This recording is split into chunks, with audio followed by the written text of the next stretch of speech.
Hello YouTube, how is y'all's day going? Today we have an updated mock draft with 4 trades. So I'm super pumped. I worked really hard on it. If you guys could do me a huge favor and support the channel in some sort of way, drop a subscribe, drop a like, a comment, whatever. We are about 14 subscribers away from 100. That would be awesome. And then I will have TikTok and Twitter and all the other links down below in the description. I'm much more active on there, but let's get into it. So starting off, we have Caleb Williams at number 1. No surprise there. I'm not even going to explain it. Great prospect. Number 2.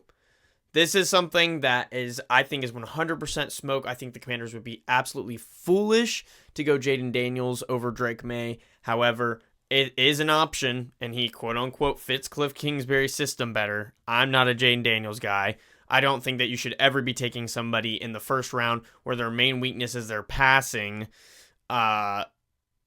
Especially in the top 10. But, some people are just so high on Jaden Daniels. I think it's just because he's a very intriguing player, kind of like a Justin Fields, where people just love the scrambling and the big play ability that he might have. But overall, as a consistent player, they are just not that. So I just, I'm not a big fan of Jaden Daniels. Number 3, we have a huge trade. We have the Denver Broncos. They are trading up to pick 3 with the Patriots. Drake May did not get selected. They see this guy. They're like, wow, crazy talent. We need him. We're heading in the direction we need a quarterback, right? They trade pick 12, a 2024 5th, pick 136, 2025 2nd, 2026 3rd, and Cortland Sutton. So the Patriots are entering in a rebuild stage. They just started with a new coach. They get lots of future picks, not crazy, but a good amount. And then they also get Cortland Sutton as a wide receiver in a receiver room that they really haven't been able to figure out. So maybe with Cortland Sutton, Juju, talents like that, Kayshon Boutte, who I liked a lot, did pretty solid. I think Douglas did solid in the rookie year as well. So, just maybe have somebody more that's solidified as that wide receiver one, because Cortland Sutton would definitely be the best one there. So yeah, they get a wide receiver. They don't have to worry about that this draft unless they want to, and they move back. They get some draft capital for the future. And then I have the Broncos selecting Drake May, which I think is such an amazing fit. Like, I would actually love this for the Broncos. I highly doubt something like this happens. The Broncos are in a rebuild stage. They need those picks, but maybe they just view it as, look, we get our guy here. I mean, I really think Drake May is going to pan out. I don't know why he has so many haters. I think Drake May is, there's no prospect that is surefire, but Drake May is as surefire as it gets, along with Caleb Williams and stuff like that. Like, Drake May is just such a damn good prospect. So, number 4, usually I've always said that Marvin Harrison is a much better prospect for the Cardinals. Malik Nabers is my wide receiver 1, so I'm perfectly fine with this. But I also think that Marvin Harrison is probably a little bit better of a fit for Kyler Murray and that offense. But Malik Nabers, they see the elite separation that he has, the elite route running that he has, and they're like, let's just go out and get that. I like that a lot more, a little bit more, something that we can count on to get open. Number 5, Chargers don't miss their chance. They select Marvin Harrison Jr. I think Marvin Harrison and Justin Herbert would be a great pairing. Not much to say there. Very good prospect. 6, Giants, they need to grab wide receiver. They've needed to for a while. They grab Road Madunze, prototypical wide receiver 1, tested pretty damn well. Somebody that you can count on, especially in late game situations. Somebody that, is just a reliable target to get for, whoever will be the quarterback. Maybe it's Daniel Jones again, which it probably will be. 7, I always have the Titans going Joe Alt. So I was like, I want to switch it up because the draft is unpredictable. Nobody can predict the draft, okay? They take Brock Bowers. They just got Tony Pollard. Brock Bowers would be a good on the outside for Tony Pollard for blocks. It adds a huge dynamic to the passing game for Will Levis. He will have Calvin Ridley, DeAndre Hopkins, and Brock Bowers as weapons. I mean, that's just phenomenal. That's not, you cannot get a better situation going into that. I mean, that's just awesome. And then 8, I always have a selecting Leatu Latu. These are my Atlanta Falcons. I love Jared Verse or Leatu Latu. I just do not want Dallas Turner. I'm also starting to come around with Jared Verse a little bit more. I still like Leatu Latu the best, but just because Leatu Latu is a little bit older, he's got that neck injury history. It's a little bit risky. Jared Verse is more of like that surefire guy. Like you don't have to worry about stuff like that. Like he's gonna come in, he's gonna do his job. He's damn good at it. So I if we go Leatu Latu or Jared Verse at 8, I'm gonna be happy either way. I'm just not gonna be happy if it's Dallas Turner. Number 9, we have another huge trade. We have the Rams moving up to pick 9. The Rams select. What am I saying? The Rams trade up. They do pick 19, a 2024 third, pick 99, 2024 fifth, 2024 sixth, and another 2024 sixth. The Rams actually, even with them doing this, have a lot of picks still. They have a lot of picks still. I think they had like 4 or 5 6-round picks or something like that. Just something like crazy. So even with this, it's like they still end up having a pretty damn solid draft, and they grab the number 1 offensive line prospect in Joe Alt. They've needed an upgrade on the offensive line for a long time. Having Joe Alt on that offensive line just sets them for the future. They can almost kind of like just not worry about it. They just grabbed Jonah Jackson from the Detroit Lions. That offensive line is heading in such a good spot where even in the Super Bowl, they were really struggling. Like that offensive line has needed like attention for a long while. They move up, they get their guy. That is just such a win for the Rams in the draft. I have zero problem with this trade. I love it. And then for the Bears, I love it just as much because they move back 10 spots. They get all of this because they only have 4 picks in this year's draft. So they finally get all these picks where they can help fill it out finally and fill out their roster. I like it a lot for the Bears. I like it a lot. They move back in a very deep draft where there's lots of positions that are very deep that they need. Absolutely love it for the Bears and the Rams. I think it's just so mutually beneficial. So then they get Joe Alt. 10, the Jets. I'm starting to lose out a little bit on Fashanu. Sorry. I'm not as big as a fan of him as I once was. I'm starting to get guys like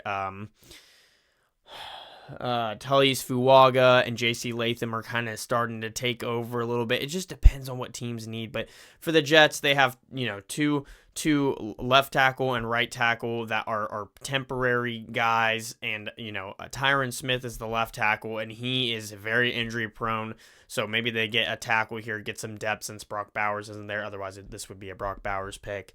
Get some depth just in case that injury happens. Let him develop a little bit, have him for the future or whatever. 11. Yeah, it seems like a lot of teams have Terrion Arnold as their number 1 cornerback, and I don't know about that one, man. I'm still so confused on my cornerback rankings. I know I have Nate Wiggins 1, Quinyon Mitchell 2, and then after that it's up in the air. It's like Terrion Arnold, Cooper DeJean, Kool-Aid McKinstry, but I don't know, dude. It's confusing. But apparently Terrion Arnold, he's a super high quality character. That's something that a lot of teams love. Super humble guy. The tape is very impressive. Fluid hips, looked really good in the slot, especially. Big playability, extends to make the play. I mean, just all the things that you look for in a corner.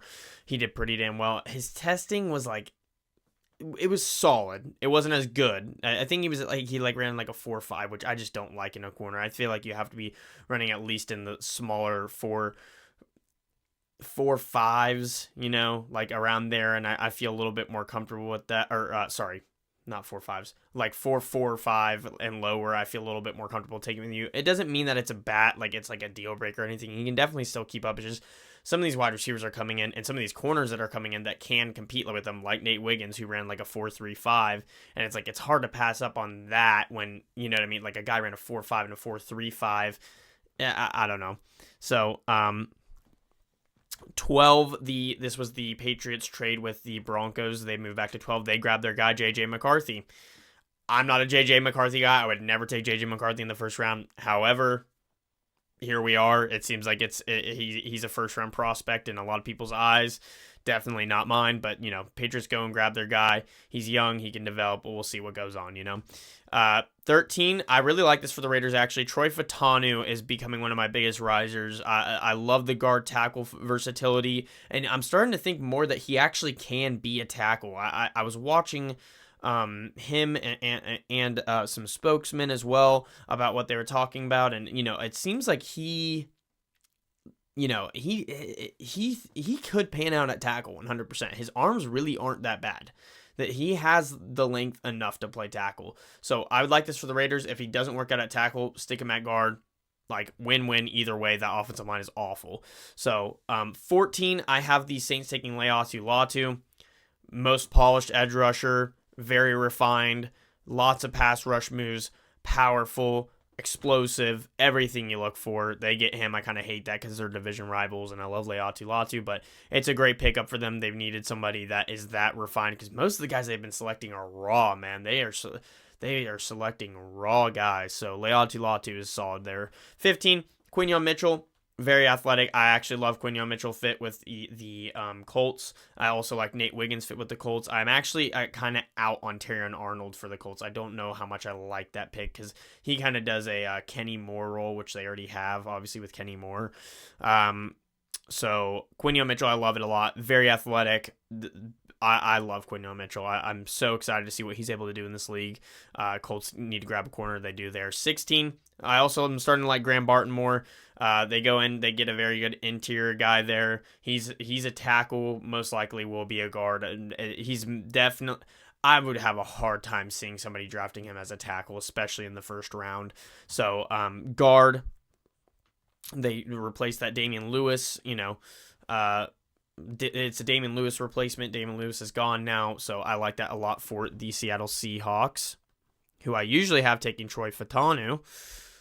Moving on, we have A.D. Mitchell for the Jags. I love this. The two teams that I think I would love to see A.D. Mitchell go to the most would either be the Jags or the Bills. Either way, absolutely love it. A.D. Mitchell, outside receiver, physical, go up and get it, ran in the 4.3s. I mean, I do not know how he's not getting enough more buzz. I could not be more impressed with A.D. Mitchell. He is exactly the kind of wide receivers that you're looking for. He reminds me of a George Pickens. A.D. Mitchell, phenomenal wide receiver. They finally get that.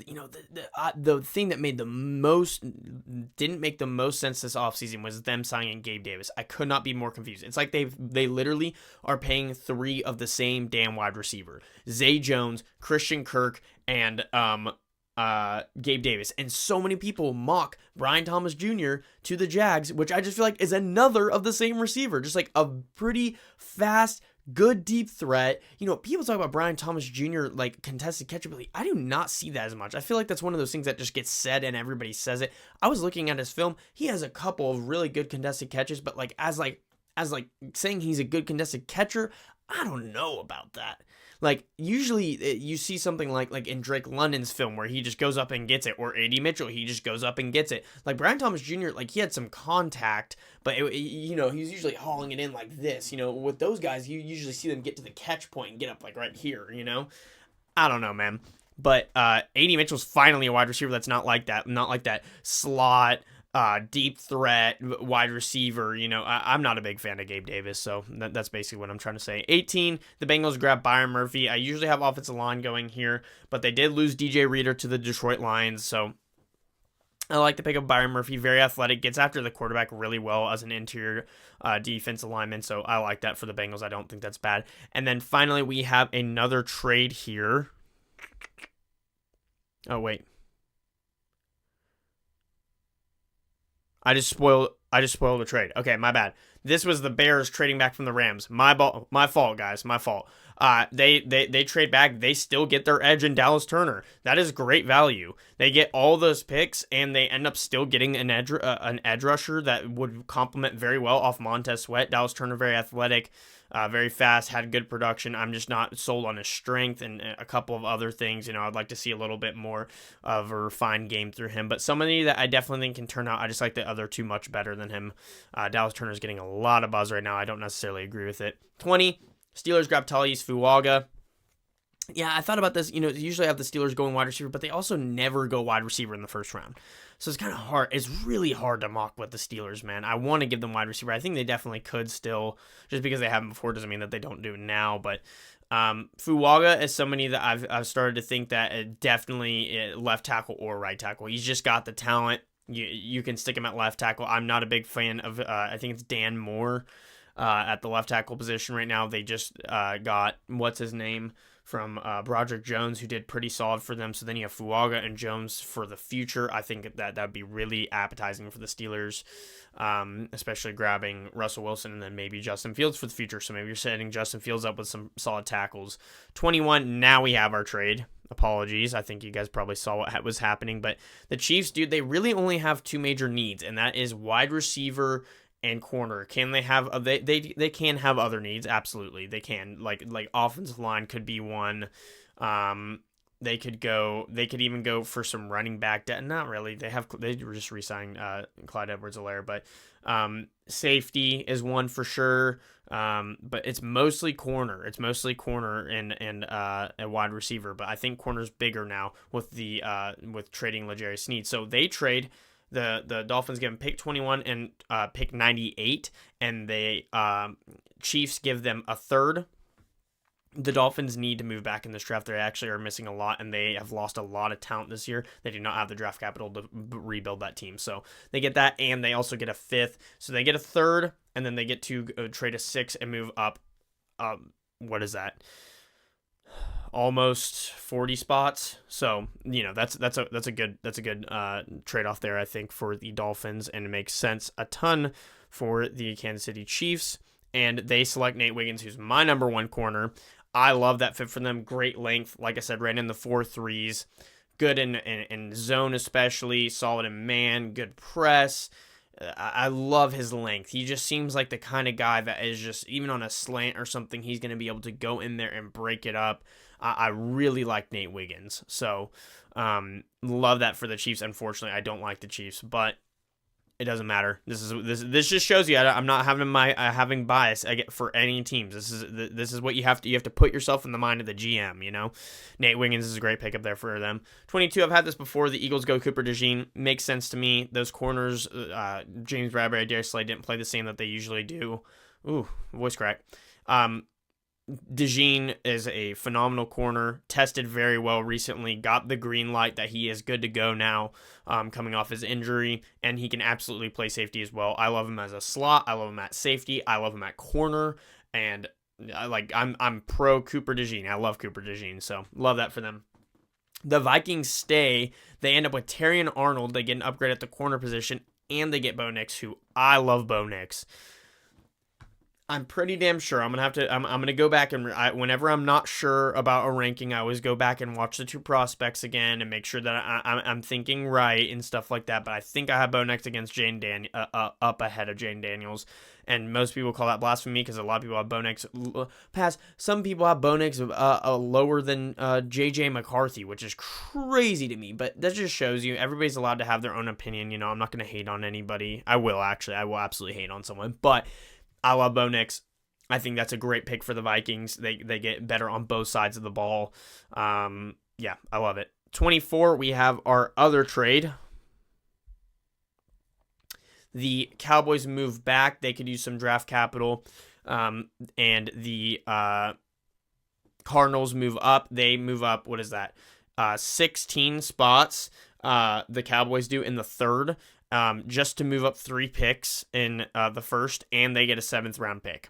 It's easy for the Cardinals to do. They have a lot of draft capital this year. Makes sense for the Cowboys. You get to move up, maybe select a better player on a team that really didn't do almost anything. I think they only added Eric Kendricks, if I'm speaking right. I think they only added Eric Kendricks this offseason. So they need to draft well. That's what that comes down to. If you're not going to do much there, then you need draft well. And the Cardinals grab Kool-Aid McKinstry. So huge win for the Cardinals here. You grab Malik Neighbors, elite separator there for Kyler Murray, and then you get a huge corner. You have Garrett Williams as your nickel back. You have who did pretty damn good last year, especially on a really struggling defense. I like Garrett Williams, and then you have Sean Murphy Bunting, who you just signed, so CB2, and now you have Kool-Aid McKinstry CB1 there for you. Love it. Love it. Cannot complain. I think that is such a good draft for the Cardinals. I love it for them. Moving on, we have J.C. Latham going to the Packers. I'm going to have J.C. Latham much higher up in the drafts now. But absolutely love J.C. Latham. He's becoming a huge riser for me. They get a solid right tackle there. Not much to say. That offensive line needs tackles specifically. The interior offensive line really isn't that bad. Could use some improvement, but it's not bad. 26. I will never. This is the last time you will ever see Chop Robinson. I don't even care if it's a predicted mock draft ever in the first round. I have never been so offended by a player being in the first round. Chop Robinson is overrated as hell. As hell. I almost wanted to say the F word there. You know what? He is overrated as fuck, okay? Chop Robinson, the only thing that anybody can ever say about Chop Robinson is, oh, he's athletic. Oh, he tested well. Oh, he's got upside. He's young. Okay, that doesn't mean shit if you can't show me that the player can play. He can't play.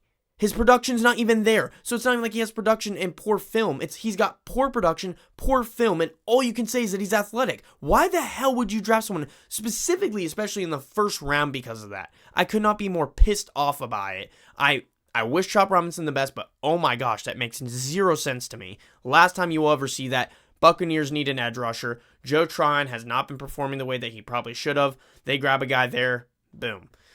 27, ran over. 27, you have the Cowboys selecting Amarius Mims. They've needed a tackle now, especially, and I mean, it just makes sense. They stick him at left tackle or right tackle. I think he'd probably do much better at his regular position at right tackle, but, you know, kind of whatever they need there.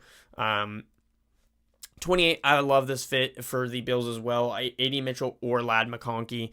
Getting, Stephon Diggs, who's such a refined route runner. Same with Ladd McConkey. Ladd McConkey is an elite separator and an elite route runner. I have him much higher than a lot of people. I think Ladd McConkey's going to do much better in the NFL than people give him credit for. He ran in the 4.3s. He's honestly a solid deep threat. Pretty solid hands. Much more reliable than people want to give him credit for. Love that fit for the Bills. Get a wide receiver there. 29, I like Chris Braswell a lot. I don't think I'll ever mock him in the first round again, but I could see it as a possibility. Chris Braswell, honestly, is very similar to Dallas Turner. Very athletic play style, fast, explosive, good production. Had actually pretty solid production. He's on the other side of Dallas Turner at Alabama. I like this for the Lions. You get Chris Braswell and Aiden Hutchinson on the either side. I think Chris Braswell would do especially as well as just a DPR, designated pass rusher. I would love that for the Lions. So 30, I have Brian Thomas Jr. falling all the way to the Ravens. Makes sense. I think Brian Thomas Jr. Zay Flowers would be a good combo for Lamar Jackson. And then 31, I have the 49ers taking Tyler Guyton. I've had this before. I'll do it again. I think it's they need tackle, especially. They need everything on the offensive line, but it's tackle, especially get a good right tackle there. Much better for them. And then 32, that was that trade with the Chiefs. The Dolphins go back down. They get Jackson Powers Johnson. They just lost Robert Hunt to the Panthers, so they grab a center there, kind of help rebuild that interior for Tua. But that is going to be it for it, guys. Yeah, that's going to be it. If you guys are new, do me a huge favor. Like I said, drop that subscribe button. Let's try to get to 100 subscribers. That'd be great. Any single one helps. YouTube hasn't been pushing out my videos too much, but we're going to hope that changes. But that's going to be it. Y'all stay safe and God bless.